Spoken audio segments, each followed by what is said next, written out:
Roswell, when you think about it, that being a weather balloon, no way.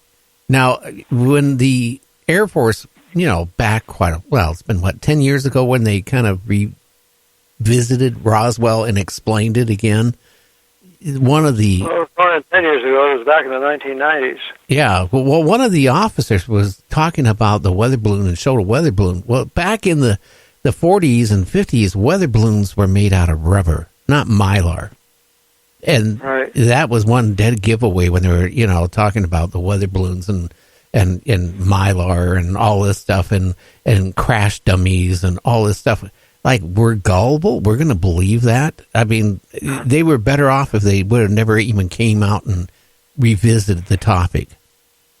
Yeah, well, they revisited it in 1995. I think they issued their Roswell Explained report. And then a couple of years after that, they quote, explained, unquote, the bodies by claiming the crash dummies had fallen had been dropped out of an airplane, and witnesses had seen crash dummies and mistaken them for extraterrestrials. Interesting. I do want to say to you, Bruce, Barb Hewitt just sent a message through chat. My respect to you, Mr. Maccabee. I just wanted to relay that to you. Thank you. So, what do you think's going on? I mean, here we had the FBI, the CIA involved with, was it pretty much covering up, the reports, disinformation, or what? Yeah, well, I have another book called The Legacy of 1952, The Year of the UFO. The Legacy of 1952, The Year of the UFO, also available at Amazon.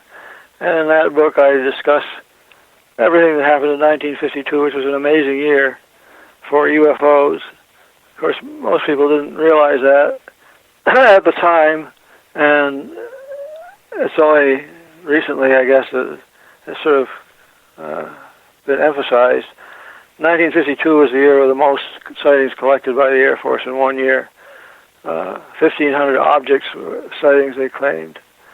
But they also managed to squash this, make it appear that there was nothing going on.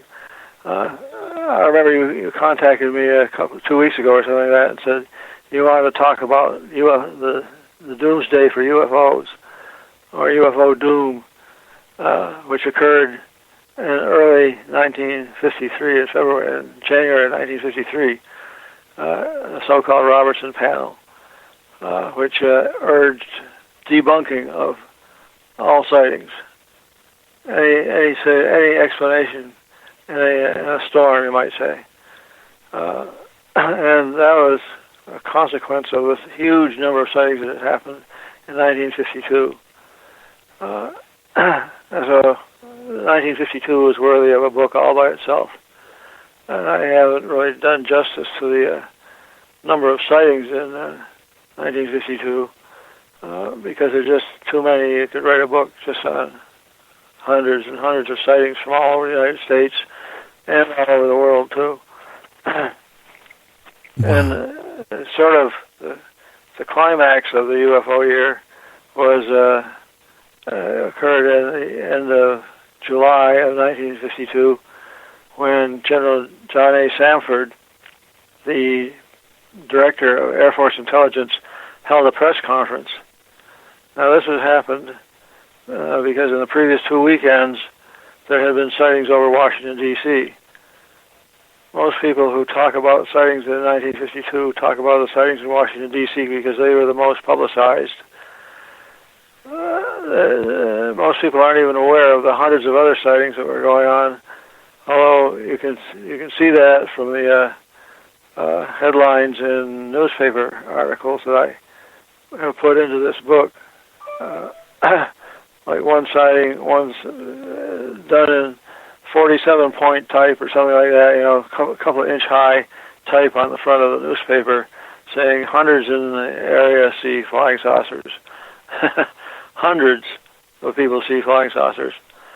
That was just a short couple of days before this newspaper article. That didn't talk about the sightings that occurred after that newspaper article, which was about the middle of July of 1952. But anyway, it got so hot and heavy that the FBI checked up with the Air Force to find out what was going on.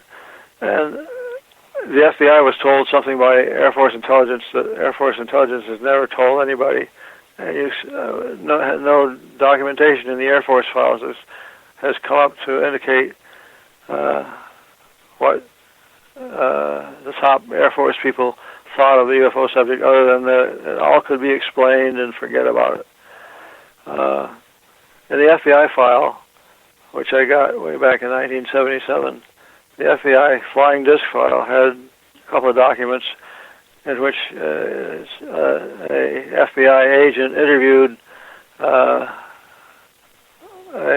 intelligence agency agent of the Air Force, somebody who worked for the Air Force Office of Special Intelligence, Special Investigations, I should say. The FBI file shows that this AFOSI type person was interviewed and told, among other things, told the FBI man that the top-level Air Force intelligence people were seriously considering the possibility of interplanetary ships. The term interplanetary ships occurs in two different interview reports in the FBI file, but you won't find anything. I never found anything in the Air Force file of Project Blue Book, by the way, that we're not talking about. I never saw anything which gave such direct opinion that there was something going on. You only could infer that from the actions of the higher level people. They thought there was something to it because they kept asking for investigations of cases and so on. Well, anyway, it's clear from the FBI file that some top-level Air Force people thought this stuff was all real. And there were so many sightings in 1952 that the CIA got interested in it and investigated the Air Force Project Blue Book and concluded that Project Blue Book was okay if all you wanted to do was explain sightings and not find out why they occurred. The chief scientist Marshall Chadwell, by the fall of 1952, based on documents he wrote, it appears he had concluded there was something really going on, and the opinion of the CIA was we should hold a review panel and decide whether or not we should start a project to investigate flying saucers. So they put together a review panel that included a number of noted scientists who were familiar to the CIA because they had done intelligence work for the CIA. These various scientists. They got together under a guy named Robertson and held a meeting on January 14th through 17th, in which the Project Blue Book guys presented some of their best cases, and there was general discussion of what was going on and could it all be explained. And one of the things that was wrong with this approach was exemplified by the following anecdote, you could call it. One of the scientists, Thornton Page, complained that flying saucers couldn't be real because if they were, they'd be seen all over the world. Well, for some reason or other, nobody had bothered to tell him that they were seen all over the world. So anyway, he had voted against any positive actions on flying saucers because they weren't seen all over the world. And then later on, he finds out, oh, they are seen all over the world. Well, anyway, that was too late. The guy who wrote the report of the Robertson panel had by this time put the final nail into the coffin of UFO reality and said what we should do is try to explain all sightings and divert attention away from them and make them less mysterious and so on. All basically claimed that all sightings were explained by natural phenomena, and in doing so, they were simply following on what General John A. Sanford had done 6 months earlier, on July 25th of 1952, when he held a press conference. He was directed by the Chief of Staff of the Air Force, General Vandenberg, to hold a press conference and to handle the problems of the press getting awfully nosy about all these flying saucer sightings and wondering what the hell's going on. And Sanford held a press conference in which he said they hadn't found anything that seemed to be a threat to the United States.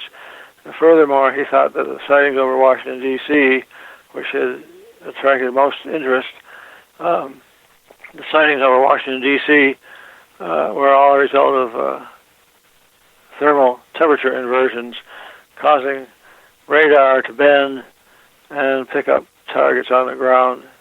But the point is that Sanford was saying all this stuff, as far as he was concerned, it was all natural phenomena. It was misidentified by witnesses.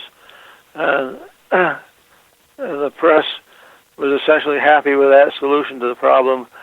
Call anybody who says that they're real as nuts, and anybody who says they're not real can be allowed to walk on the streets without further supervision, I guess. Oh yeah, and don't forget, it's all swamp gas. It's not real. UFOs don't exist, and don't forget, Bruce, the world is flat. Just remember that. Oh yeah, I've heard. I've talked to some people that were interviewed many years ago from Project Blue Book, and to them, they felt like they were treated like it was not real. They were made to feel like when they gave their report, that it was more like they got the feeling that their answers when they were given the report was like disinformation. They try to convince the person basically that you didn't see a UFO.